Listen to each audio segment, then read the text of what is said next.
Olá, está começando mais um Justiça em Pauta. Hoje nós vamos falar sobre direito dos transportes. Você sabe o que é isso? Já ouviu falar nesse tema, nesse assunto? Será que é possível melhorar a economia do país através dos transportes? De que maneira? É o que nós vamos saber agora com o meu convidado do programa de hoje, o advogado especialista em direito marítimo e direito do seguro e também presidente do Instituto Brasileiro do Direito dos Transportes, o Dr. Paulo Henrique Cremonesi. Tudo bem, doutor? Tudo bem, Eduardo. Muito obrigado pelo convite. Meus cumprimentos ao amigo telespectador. É um prazer é nosso, desde já. Doutor, há quanto tempo o senhor já está no direito? O senhor é advogado, né? Sou advogado. Há quanto tempo já? 18 anos, contando o período de advocacia. Se contar também o período de estágio, aí temos mais uns 5 anos além desses 18. São mais de 20 anos. 20 anos e sempre trabalhando com o direito marítimo em favor do mercado segurador brasileiro. O direito, eu vou confessar, olha, nós estamos gravando, o Justiça em Pauta, ele estreou há mais ou menos 4 meses já, e ele vai ao ar diariamente na tela da HIT, e essa é uma expressão, eu vou confessar, que eu não conhecia ainda dentro do meio jurídico, que é o direito marítimo. O que é o direito marítimo? Ou seja, um advogado, ele se forma, ele presta o exame da ordem dos advogados do país, do Brasil, a OAB, e aí ele tem essa opção também de seguir o direito marítimo, é isso, doutor? Tem essa opção. E o que cuida, o que faz o direito marítimo? Olha, é um segmento diferenciado.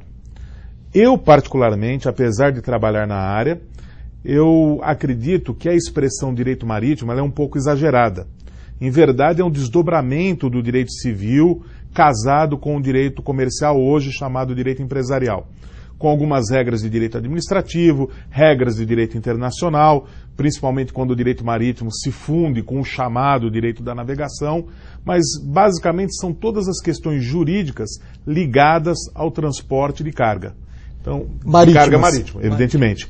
E nos últimos tempos, o grupo que eu defendo, o grupo que trabalha ao meu lado, tem criado, de uma forma não muito científica, mas empírica, uma outra expressão atrelada a essa, que é direito dos transportes. Porque o transporte de carga se tornou algo tão complexo no Brasil, envolvendo os modais aéreo e rodoviário. Infelizmente, nós não temos o transporte ferroviário como deveríamos ter aqui no Brasil, que se pode dizer num suposto direito dos transportes, mas com o objetivo de etiquetar para facilitar a compreensão. Então, o direito marítimo ele existe, não formalmente, não é uma disciplina como direito civil, que toda e qualquer universidade, toda e qualquer faculdade de direito é obrigada a ensinar, mas é uma disciplina apêndice, que vem na esteira do direito civil. Dessa área também. Dessa área. E aí, o fato de o senhor ser de Santos, do litoral aqui de São Paulo, influenciou também? Muito. Eu posso dizer que as duas comarcas que mais trabalham com o direito marítimo no Brasil são Rio de Janeiro, onde está o Tribunal Marítimo, e Santos. Se você me permitir só fazer um esclarecimento para o amigo telespectador, embora exista esse termo Tribunal Marítimo, não é um órgão jurisdicional, não é vinculado ao Poder Judiciário. Eu ia questionar justamente isso agora, me chamou a atenção. Se existe um Tribunal Marítimo no Rio? No Rio de Janeiro, que atende todo o Brasil. A competência dele é territorial, é o país inteiro. É sediado no Rio de Janeiro, porque lá foi a primeira capital do Brasil, e a sede da Marinha de Guerra ainda é no Rio de Janeiro, não foi deslocada para Brasília. E o Tribunal Marítimo, apesar desse nome, é um órgão administrativo, vinculado ao Estado de Administração e capitaneado pela Marinha de Guerra do Brasil, hoje pelo Ministério da Defesa. É formado por juízes militares e juízes leigos que são alçados ao Tribunal Marítimo por concurso. O objetivo é tratar dos atos e fatos da navegação. Houve um acidente marítimo, um suposto acidente marítimo na costa da Bahia. Esse acidente vai ser investigado pela Capitania dos Portos do Estado da Bahia e depois deslocado para o Tribunal Marítimo para verificar se houve culpa do comandante do navio, em havendo essa culpa, em sendo constatada, se o comandante deve ser punido, e esses desdobramentos ligados ao transporte propriamente dito. Não entra, por exemplo, nas questões que eu trabalho, relativas à reparação civil, ao ressarcimento em regresso das cargas eventualmente afetadas no transporte que gerou um sinistro. Como é o seu dia a dia de trabalho? Um advogado que é especializado nessa área do direito marítimo e também direito do seguro. Como é o seu dia a dia? Existem duas formas de trabalhar. para quem trabalha como eu, para o mercado segurador, principalmente focado na carga, então é um modus operandi, e para quem trabalha exclusivamente para os armadores e transportadores marítimos, que é uma outra realidade. No meu caso, basicamente é o seguinte: um importador brasileiro qualquer contrata um seguro para proteger o transporte da carga do exterior até o Brasil. Ocorre um sinistro, falta ou avaria dessa carga. A seguradora imediatamente indeniza esse segurado, que é o dono da carga, é o importador, e contrata o meu escritório para o ressarcimento em regresso, extrajudicial ou judicial. Então, o direito marítimo, ele aparece num primeiro momento. Depois desse primeiro momento, o trabalho é literalmente focado na reparação civil. Então, passa a ser um trabalho comum. A parte efetiva de direito marítimo é anterior ao ingresso da ação judicial. Então, nós podemos dizer que uma ação judicial fundada em direito marítimo é uma ação judicial de reparação civil com um plus especializante que é anterior a esse desenho judicial. Entendi, doutor. E isso está, claro, dentro do direito dos transportes também, né? Dentro, porque, veja, a mesma dinâmica para o transporte marítimo é trabalhada para o transporte rodoviário, trabalhada para o transporte aéreo, com as diferenças próprias de cada modal. Por exemplo, uma questão que nós enfrentamos muito no transporte rodoviário e pouco no transporte marítimo é o roubo de carga. O roubo de carga é comum no transporte rodoviário. No transporte marítimo também? Existem os atos de pirataria. Mas no Brasil, felizmente, apesar do Brasil não ter uma guarda costeira, né? São poucos os casos envolvendo pirataria. Já no exterior, esses casos são mais abundantes. Agora, o transporte rodoviário, ele é afetado visceralmente pelo roubo de carga. É um flagelo que impacta diretamente no chamado custo Brasil.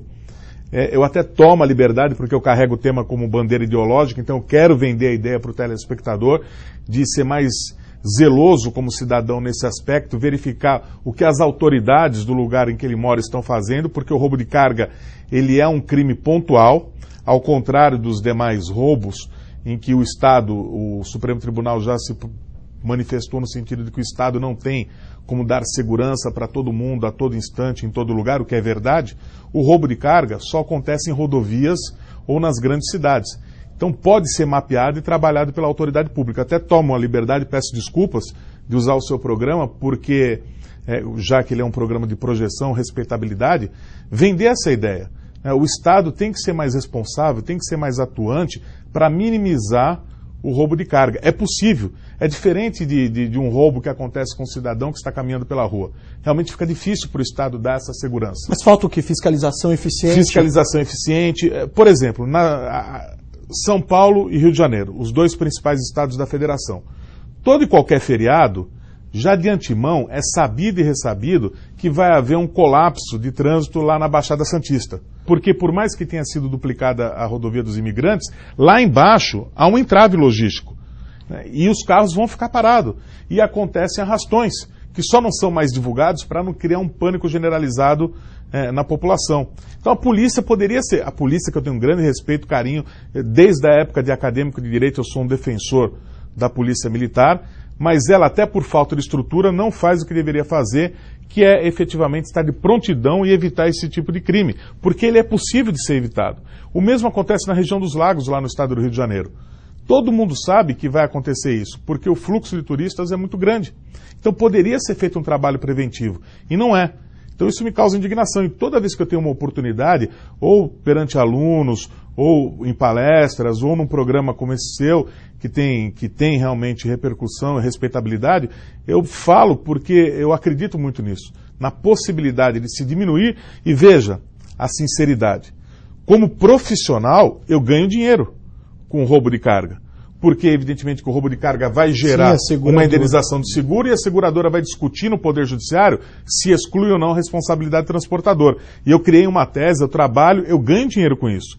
Então, o meu interesse é como cidadão. Eu não sou apenas um advogado. Hoje, doutor, o roubo de carga ele acontece com mais intensidade em qual região do país? Nos estados de São Paulo e Rio de Janeiro. Rio e São Paulo? Rio e também... Eu tinha uma impressão que no norte, mais no norte... Ou Mato Grosso, ali no Centro-Oeste? Aí eu peço perdão.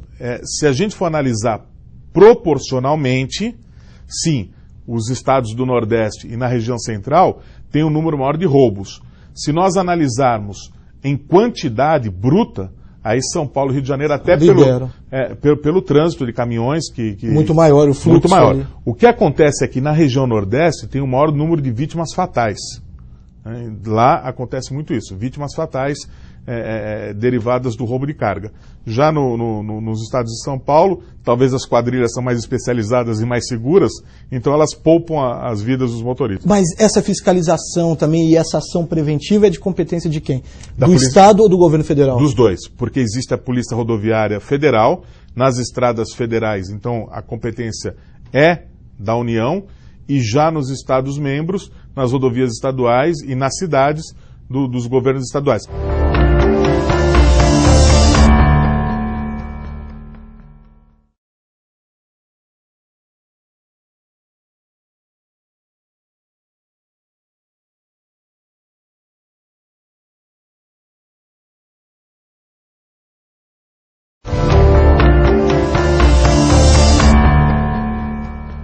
Deixei uma pergunta aberta no bloco anterior sobre essa questão do sistema de transporte de carga brasileiro, que ainda é muito ineficiente, eu acho, na minha visão, na minha impressão. Eu gostaria que o senhor traçasse um panorama, que o senhor trabalha com essa área, no dia a dia, está em contato com esse assunto. Qual é o panorama que o senhor traça hoje, em razão principalmente desses grandes eventos esportivos que o país vai sediar e os olhos do mundo vão estar voltados para o Brasil, para o país, para o Brasil? Eduardo, muito feliz a sua pergunta, eu agradeço porque eu gosto muito desse tema. Eu posso falar com tranquilidade, sem prepotência alguma, mas com conhecimento de causa, por trabalhar muito tempo na área, que dos países importantes, e o Brasil é um país importante, mesmo antes desse recente desenvolvimento econômico, o Brasil tinha uma posição de destaque no cenário internacional, essa posição cresceu nos últimos tempos. Dos países importantes do mundo, o Brasil é o que tem o pior sistema de transporte de pessoas e de cargas do mundo. O pior. O cenário é caótico, é um cenário bíblico no sentido de estarmos perto do Armagedon, porque é horrível o sistema de transportes do Brasil. E eu já falarei da questão dos dois grandes eventos esportivos. De antemão antecipo, eu sou contra a realização desses dois eventos, porque existe o risco do Brasil passar uma vergonha histórica. Mas, sobre o transporte de cargas propriamente dito, o Brasil tem uma opção logística manifestamente equivocada e de longa data pelo modal rodoviário. Nada contra o modal rodoviário. A Alemanha, por exemplo, utiliza muito. Rodovia é preponderantemente para automóveis de passeio. Os caminhões devem atingir os pontos que não podem ser efetivamente ocupados por uma malha ferroviária ou, isso é um crime, perdão pela expressão assim um pouco dura, mas crime que o Brasil faz contra si mesmo de não utilizar transporte de cabotagem. O transporte de cabotagem é a navegação costeira pelo Brasil. Existem, para situar o amigo telespectador, existem duas modalidades de transportes marítimos. Longo curso, que é o transporte internacional, de um país para o outro, e o de cabotagem, que é o transporte nacional. O Brasil tem uma costa enorme, serpenteando praticamente todo o país, uma costa sem grandes acidentes geográficos, de fácil navegação, e o Brasil não utiliza isso. O Brasil deveria utilizar o transporte de cabotagem porque uma embarcação de carga de pequeno porte é o suficiente para fazer, às vezes, 100 caminhões. Então nós teríamos 100 caminhões a menos, no mínimo, nas rodovias. E isso geraria o quê? Além de mais riqueza para o país, o custo, em termos gerais, seria infinitamente menor, na medida em que acidentes não ocorreriam com a profusão que hoje ocorrem. 90% dos acidentes com vítimas fatais nas estradas e rodovias brasileiras envolve, de uma forma ou de outra, os caminhões de carga. Caminhões de carga. Porque eu falo isso com todo e máximo respeito. Eu sei que talvez o Sindicato dos Motoristas, se algum representante estiver assistindo o programa, não vai gostar, mas por favor não me queiram mal. Mas os motoristas brasileiros, os motoristas profissionais, são muito indisciplinados. Eles até atuam com certo heroísmo, porque a carga, a pressão é muito grande, a carga de trabalho é muito grande.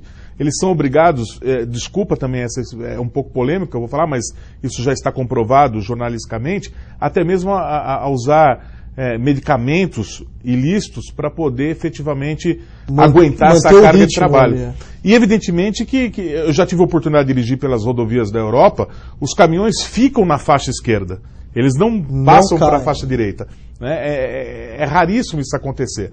E no Brasil, ninguém tem segurança de estar a 100 por hora, a 100 km por hora no seu automóvel e ver um caminhão à distância, já começa de longe a jogar luz, porque tem medo que esse caminhão possa mudar de pista. Então os acidentes são provocados, em sua grande maioria, infelizmente, é um dado, não há como fugir dessa realidade, pelos caminhões de carga.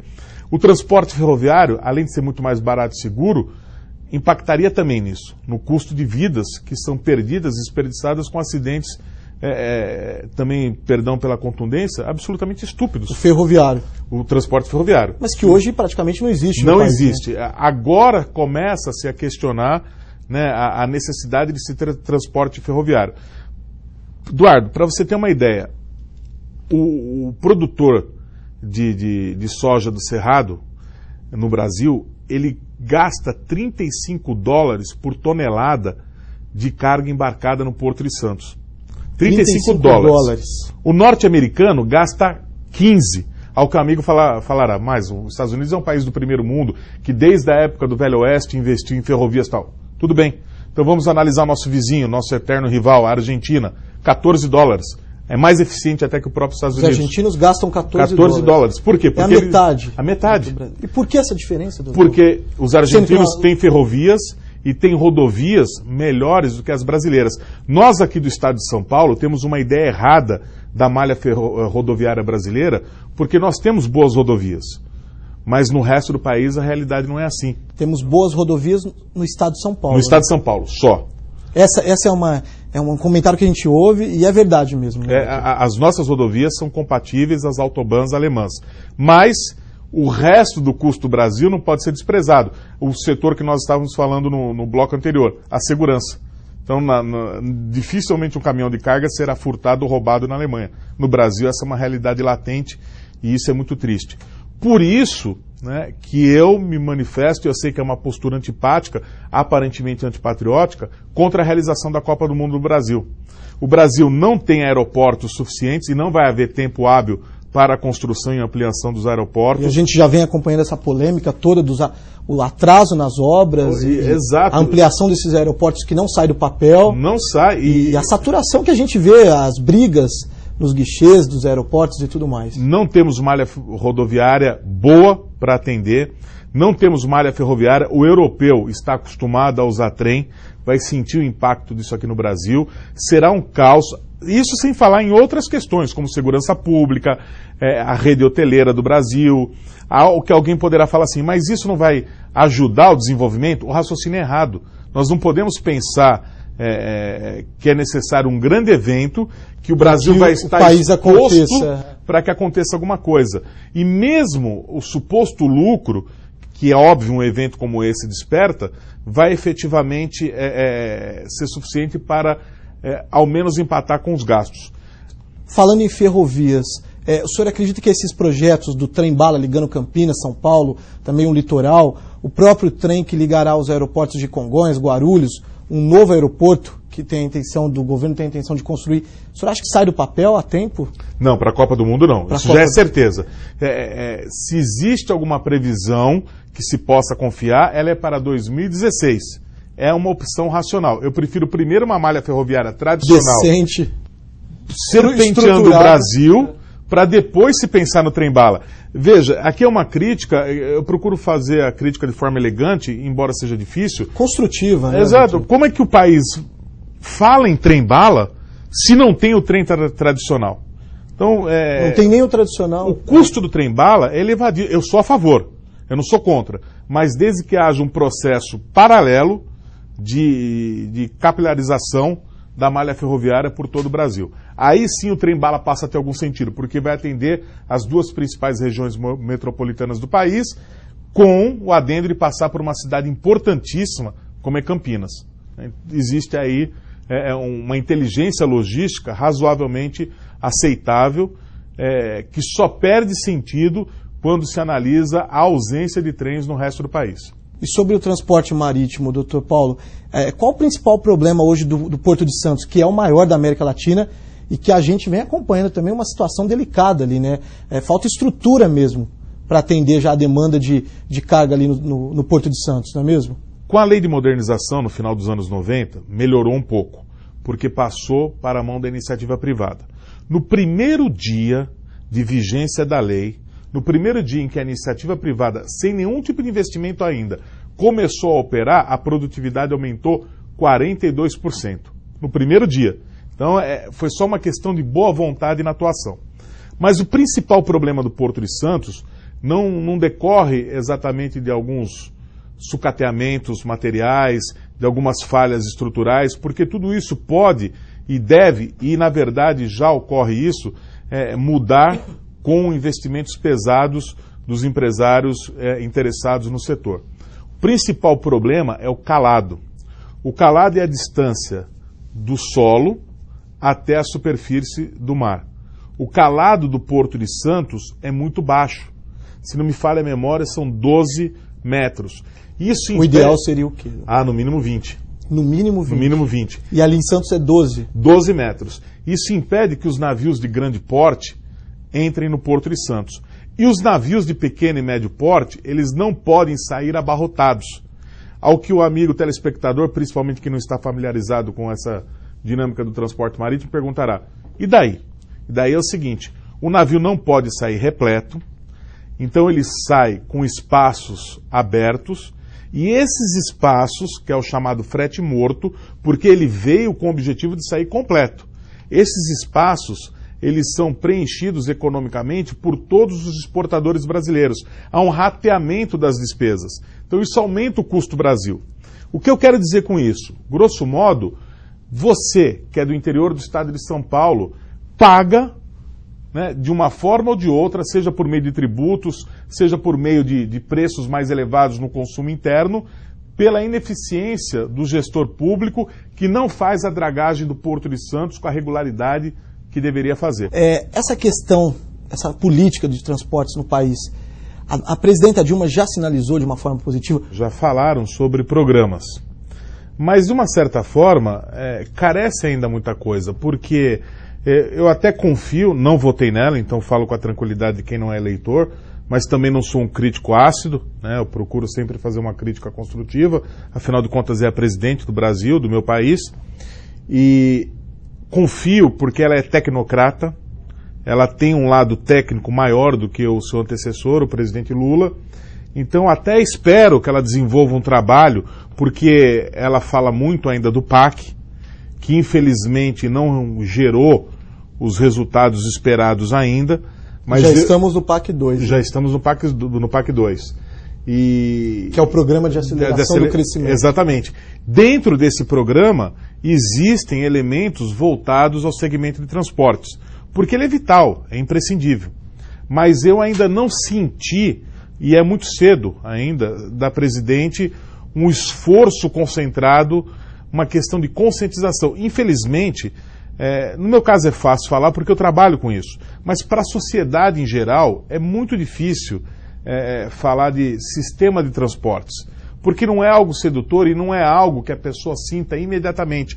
Porque, veja, nós vamos falar de transporte de carga num país que carece de transporte de pessoas. Nós não temos ônibus de qualidade atendendo toda a população.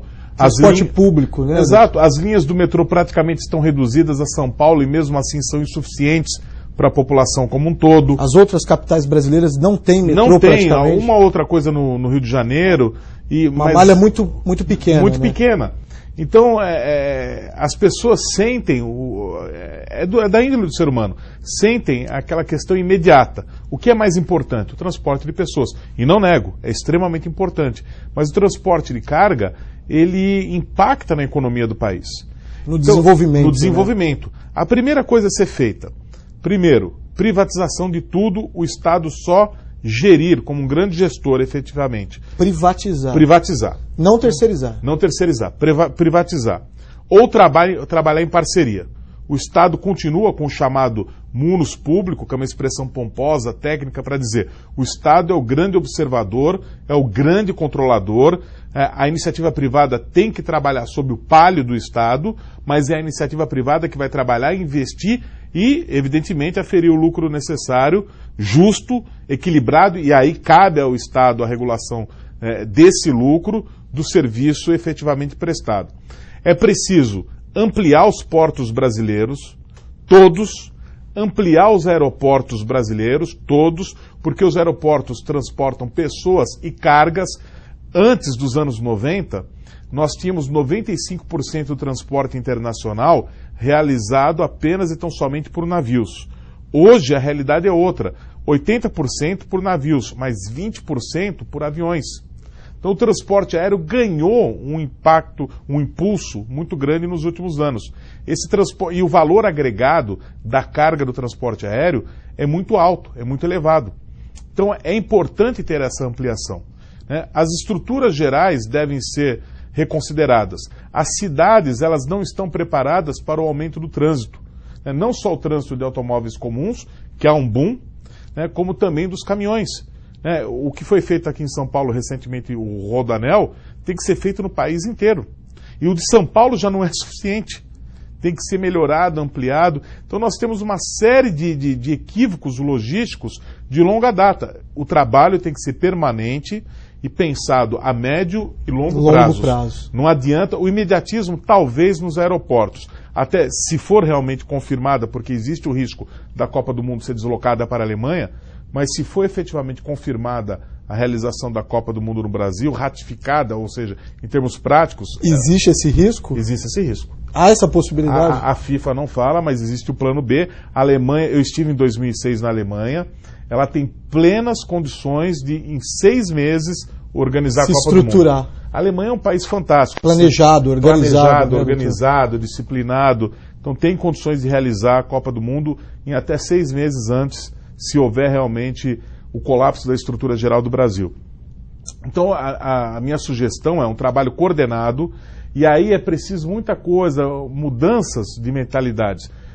Haver harmonia entre a União e o Estado-membro, deixar de lado a política no sentido pejorativo da palavra e pensar na política no seu sentido mais elegante, mais limpo, transparente. Não fazer politicagem. Exato. Né? O problema é que eu ouso dizer que o problema é que o governador sonha em ser presidente, o presidente quer se manter presidente, o prefeito quer ser deputado federal ou governador. E as pessoas esquecem o que fazem no momento. No presente. E ficam pensando no futuro. E pensando de forma imediata e até mesmo rasteira. Então, um não ajuda o outro.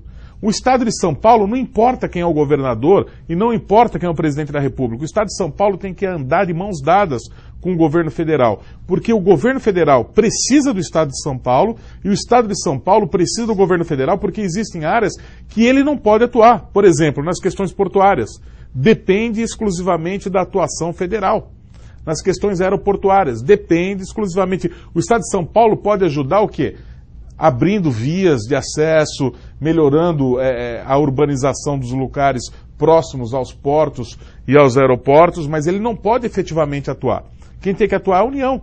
Então é preciso um trabalho de harmonia de mentalidades entre governos estaduais e o governo federal, com o objetivo de melhorar a vida de todos. De que maneira e a justiça, o Poder Judiciário, pode contribuir nessa questão?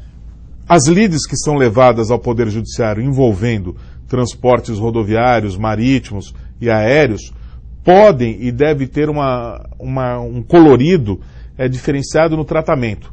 Não que sejam mais ou menos importantes do que qualquer outra disputa judicial, mas dada a complexidade, fazer, por exemplo, aqui no estado de São Paulo, o que o Rio de Janeiro fez, criou varas empresariais.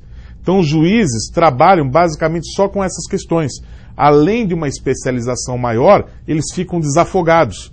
Porque o juiz que vai julgar, por exemplo, uma causa milionária de transporte marítimo, é o mesmo juiz que vai julgar, muitas vezes, dependendo da cidade uma causa de direito de família. Isso faz com que ele tenha a sua mentalidade deslocada para vários conhecimentos, por mais que seja uma máxima do direito, o juiz conhece o direito, né? É preciso dar especialidade para o juiz e diminuir a quantidade de casos. É desumana. Na Alemanha, cada juiz trabalha com 300 casos por ano. Aqui no Brasil. Numa comarca mediana como Santos, trabalha com 3.000. Por mais boa vontade que tenha o juiz e mais qualificação, e no Brasil, eu considero que o método de investidura dos magistrados no Brasil é o melhor do mundo. Concurso de provas e títulos. E um concurso confiável. É um concurso idôneo. Então, os juízes são pessoas preparadas. Os juízes têm qualificações. O que acontece é que os juízes, muitas vezes, não têm instrumentalidade para o exercício de suas funções. Então, um juiz com 3.000 casos, um escritório da advocacia com 3.000 casos, ele tem todo um aparato e tem toda uma mentalidade diferente. 3.000 casos significam mais ganho para aquele escritório. Para o juiz, não. O que existe é apenas o dever dele de julgar e sentenciar, mas é humanamente não impossível. Resta mais nada. 3.000 casos por ano. Então, uma vara civil em Santos, né, está sobrecarregada. Os juízes são verdadeiros heróis nesse sentido, porque são obrigados a trabalhar com uma carga quase obscena e injusta de trabalho. Doutor, rapidamente, eu falei no começo do programa sobre o IBDTrans, que é o Instituto Brasileiro de Direito dos Transportes, que o senhor é presidente, né? O que é esse instituto? O Instituto é uma organização não governamental que tem, apesar dessa expressão ter ficado surrada nos últimos tempos, né? Mas organização não governamental, mas é uma instituição que tem por objetivo discutir todas essas questões que nós estamos aqui conversando. Ele existe há quanto tempo já? Existe há 5 anos. 5 anos. Eu sou um dos sócios fundadores. É uma instituição pequena. A sede aqui na capital paulista? A sede aqui na capital paulista. E nós temos, quem quiser, por favor, é só mais informações e tiver um interesse em participar dessas ações do Instituto. Não tem nenhuma vocação política, não tem nenhum direcionamento ideológico, é apenas e tão somente discutir as questões voltadas ao direito dos transportes. Porque nós, os sócios fundadores, nós somos apaixonados pelo assunto, entendemos que é a grande luta. Eu não me importo se o candidato é conservador de direita, ou de extrema de esquerda, ou neoliberal, não importa. O que me importa é qual é a mentalidade dele em termos de desenvolvimento para o Brasil. Qual é o objetivo dele no que diz respeito aos transportes. E é isso que eu gostaria de tentar transmitir para o telespectador. Porque muitas vezes nós nos perdemos aqui no Brasil, parece que ainda as pessoas não se deram conta que o Muro de Berlim caiu, né? E nós ficamos discutindo questões ideológicas de menor importância ou apenas as questões morais. E nos esquecemos de trabalhar essas questões, porque você foi muito feliz, Eduardo.